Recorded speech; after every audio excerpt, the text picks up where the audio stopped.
नमस्कार विद्यार्थी मित्रांनो, जी.के. मराठीच्या आजच्या व्हिडिओमध्ये देखील बघा आपण इतिहासासंबंधित प्रश्न बघणार आहोत. हा पार्ट 3 चा व्हिडिओ आहे. याआधी आपण पार्ट 1 आणि पार्ट 2 च्या व्हिडिओज तुम्ही बघितल्या नसाल तर आपल्या चॅनलवर तुम्हाला इतिहासासंबंधीचे हे 2 पार्ट्स भेटून जातील. आपल्या चॅनलवर नवीन असाल तर आपल्या चॅनलला सबस्क्राईब करून घ्या. बघा पार्ट 3 चा सगळ्यात पहिला प्रश्न तुमच्यासाठी आजचा आहे, की इतिहासातील 3 प्रसिद्ध लढायांमुळे गाजलेले पानिपत हे शहर कोणत्या राज्यात आहे? पानिपत हे शहर कोणत्या राज्यात आहे माहिती आहे का तुम्हाला? तर ते आहे हरियाणा. ठीक आहे, हरियाणा राज्यामध्ये. आणि कोणत्या लढाया झाल्या होत्या इथे? तर बघा 1526 ची बाबर विरुद्ध इब्राहिम लोधी. नंतर इसवी सन 1556 ला अकबर किंवा बैराम खान विरुद्ध हेमू. आणि इसवी सन 1761 अफजलशाह अब्दाली अहमदशाह अब्दाली विरुद्ध मराठा. अशा 3 लढाया झाल्या होत्या. कुठे झाल्या होत्या? तर हरियाणामध्ये. हरियाणातील पानिपत या शहरामध्ये. प्रश्न क्रमांक 2 आहे, की छत्रपती संभाजी महाराज यांचा जन्मवर्ष कोणतं? तर संभाजी महाराज यांचा जन्म कुठे झाला होता? तर पुरंदर किल्ल्यावर. तारीख होती 14 मे. आणि वर्ष कोणतं होतं? तर 1657. 1657 ऑप्शन ए ते उत्तर होऊन जाईल. प्रश्न क्रमांक 3 दिला आहे, की शि शिवाजी महाराजांनी अफजल खानाचा वध कोणत्या ठिकाणी केला? तर बघा सगळ्यांनाच माहिती आहे शिवाजी महाराजांनी अफजल खानाचा वध केला होता प्रतापगडाच्या पायथ्याशी. प्रतापगड कुठे आले? तर ते आले सातारा जिल्ह्यामध्ये, लक्षात ठेवा. प्रश्न क्रमांक 4 दिलाय, की छत्रपती शिवाजी महाराजांच्या राज्याची प्रथम राजधानी कोणती होती? बघा आय-एम-पी क्वेश्चन आहे. प्रथम राजधानी विचारले. ठीक आहे. 1647 ते 1674 या दरम्यान प्रथम राजधानी शिवाजी महाराजांची होती ती म्हणजे राजगड, लक्षात ठेवा राजगड. आणि 1674 नंतर राज्याभिषेकानंतर ती झाली रायगड. ठीक आहे, लक्षात ठेवा या 2 गोष्टी. 5वा प्रश्न आहे, की शिवाजी महाराजांच्या अष्टप्रधान मंडळातील सुमंत कोण होते? सुमंत कोण होते? चला 4 ऑप्शन आहेत. सुमंत कोण होते? तर ते होते रामचंद्र त्रिंबक दबीर. रामचंद्र त्रिंबक दबीर. प्रश्न क्रमांक 6 आहे, की शिवाजी महाराजांनी बांधलेला सागरी किल्ला कोणता? सुवर्णदुर्ग, विजयदुर्ग, जंजिरा की सिंधुदुर्ग? तर ऑप्शन डी सिंधुदुर्ग. लक्षात ठेवा ऑप्शन डी सिंधुदुर्ग. प्रश्न क्रमांक 7 आहे, खालीलपैकी कोणता किल्ला शिवाजी महाराजांनी बांधला? सिंधुदुर्ग, पन्हाळा, शिवनेरी की जंजिरा? तर बघा हा सिंधुदुर्ग किल्ला आहे. हा ऑप्शन ए उत्तर येते. प्रश्न क्रमांक 8 आहे, की शिवाजी महाराजांचे आजोळ कोणत्या ठिकाणी आहे? आता शिवाजी महाराजांचे आजोळ म्हणजे राजमाता जिजाऊंचे माहेर. तर ते होते बुलढाणा. बुलढाणामध्ये कुठे? तर सिंदखेड राजा. ठीक आहे, सिंदखेड लक्षात ठेवा. सिंदखेड बुलढाणामधील सिंदखेड हे शिवाजी महाराजांचे आजोळ म्हणजे राजमाता जिजाऊंचे माहेर. प्रश्न क्रमांक 9 दिलाय, की शनिवार वाडा कोणाच्या कारकिर्दीत बांधला गेला? शनिवार वाडा पुण्यातील शनिवार वाडा 1732. लक्षात ठेवा 1732 मध्ये. तर ते बांधले गेले होते बाजीराव पेशवे यांच्या कारकिर्दीत. प्रश्न क्रमांक 10 दिलाय, की शिवाजी महाराजांचा जन्म कोणत्या किल्ल्यावर झाला? आता मगाशी बघितलं आपण संभाजी महाराजांचा जन्म झाला पुरंदर किल्ल्यावर. आणि शिवाजी महाराजांचा जन्म कधी झाला होता? कुठे झाला होता? तर शिवनेरी किल्ल्यावर. आणि कधी झाला होता? तर 19 फेब्रुवारी 1630 ला. ठीक आहे. पुणे जिल्ह्यातील जुन्नर, पुणे येथे असलेल्या शिवनेरी किल्ल्यावर शिवाजी महाराजांचा जन्म झाला होता. प्रश्न क्रमांक 11 आहे, की शिवाजी महाराजांचा राज्याभिषेक कोणत्या वर्षी झाला? बघा मगाशी सांगितलं तुम्हाला राज्याभिषेकानंतर शिवाजी महाराजांची राजधानी स्वराज्याची राजधानी ही राजगडवरून रायगडला गेली. तर ती कधी गेली होती? 1674 ला. राज्याभिषेक कधी झाला होता? 1674 ला.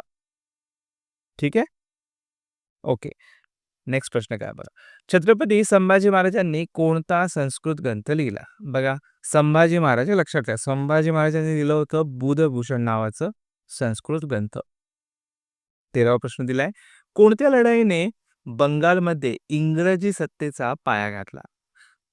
तर बघा 1757च्या प्लासीच्या लढाईने. ऑप्शन सी प्लासीच्या लढाईने बंगालमध्ये इंग्रजी सत्तेचा पाया घातला. आता प्लासीच्या लढाईवर 2-3 प्रश्न आपण पुढे बघणार आहोत. प्लासीच्या लढाईवर एक प्रश्न हमखास विचारला जातो. त्यामुळे पुढचा व्हिडिओ नीट लक्ष देऊन ऐका. 1757 ची प्लासीची लढाई, 1660 वॉडी वॉश व 1764 बक्सर या लढायांच्या वेळी बंगालचा गव्हर्नर कोण होता? माहिती आहे का बंगालचा गव्हर्नर कोण होता तेव्हा? तर ऑप्शन बी उत्तर येईल इथे. कोण होता? Robert Clive. प्रश्न क्रमांक 15 आहे, प्लासीची लढाई कोणामध्ये झाली?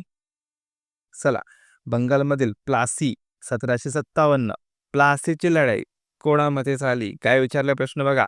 तर सिराज उद्दौला व इंग्रज यांच्यामध्ये झाली होती प्लासीची लढाई. प्रश्न क्रमांक 16 आहे, ब्रिटिशांनी भारतात राजकीय सत्तेची मुहूर्तमेढ कोणत्या युद्धाने रोवली? बघा, प्लासीच्याच लढाईने लक्षात ठेवा. प्लासीच्याच लढाईने ब्रिटिशांनी भारतात राजकीय सत्तेची मुहूर्तमेढ रोवली. प्रश्न क्रमांक 17 दिलाय, प्लासी व बक्सर या लढाया अनुक्रमे कोणत्या वर्षी झाल्या? बक्सर म्हटलं की हे बिहारमध्ये येतं बक्सर. तर प्लासी व बक्सर या लढाया झाल्या होत्या 1757 आणि 1764. प्रश्न क्रमांक 18 आहे, मुंबई पेठ इंग्लंडचा राजा दुसऱ्या चार्ल्सला कसे मिळाले? मुंबईचे जे बेट आहे, जे इंग्लंडचा राजा दुसरा चार्ल्स याला कसे मिळाले होते? तर हे आहेराच्या स्वरूपात मिळाले होते. विवाहाप्रसंगी पोर्तुगीजांनी त्यांना आहेर दिले होते. कधी दिले होते? तर 1661 ला. प्रश्न क्रमांक 19 आहे, बक्सरची लढाई कधी झाली? सांगा चला. बक्सरची लढाई बिहार, बक्सर म्हटलं की बिहार, तर 22 ऑक्टोबर 1764. 20वा प्रश्न आहे, की मुंबई ब्रिटिशांना कोणाकडून मिळाली होती? आताच सांगितलेली मी तुम्हाला 1661 ला मुंबई ही ब्रिटिशांना कोणाकडून मिळाली होती? तर पोर्तुगीजांनी आहेरात दिली होती. प्रश्न क्रमांक 21 आहे, ईस्ट इंडिया कंपनीची पहिली फॅक्टरी भारतात कुठे स्थापन झाली? चला, 4 ऑप्शन आहेत. ईस्ट इंडिया कंपनीची पहिली फॅक्टरी 1613 तर गुजरातमधील सुरत या ठिकाणी स्थापन झाली होती.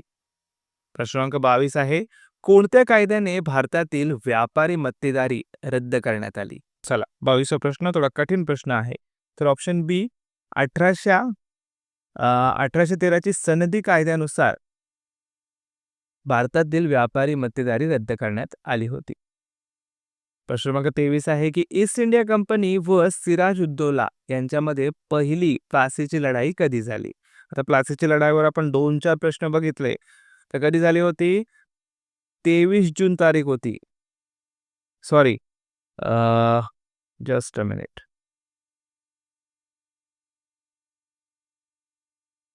या प्रश्नाचं उत्तर काय होईल? चला कमेंट करून सांगा. या प्रश्नाचं उत्तर होईल ऑप्शन ए 23 जून 1757. 1758 नाही, तर 1757 ला. 24वा प्रश्न आहे, की विद्यापीठ कायदा कोणत्या कायद्याच्या शिफारशीवर आधारित आहे? विद्यापीठ कायदा, तर ऑप्शन बी रॅले आयोग. ठीक आहे, रॅले आयोग या आयोगाच्या शिफारशीवर आधारित आहे. 25वा प्रश्न आहे शेवटचा, की कोणत्या महसूल पद्धतीत शेतकरी जमीन मालक बनले? तर बघा ऑप्शन सी रयतवारी.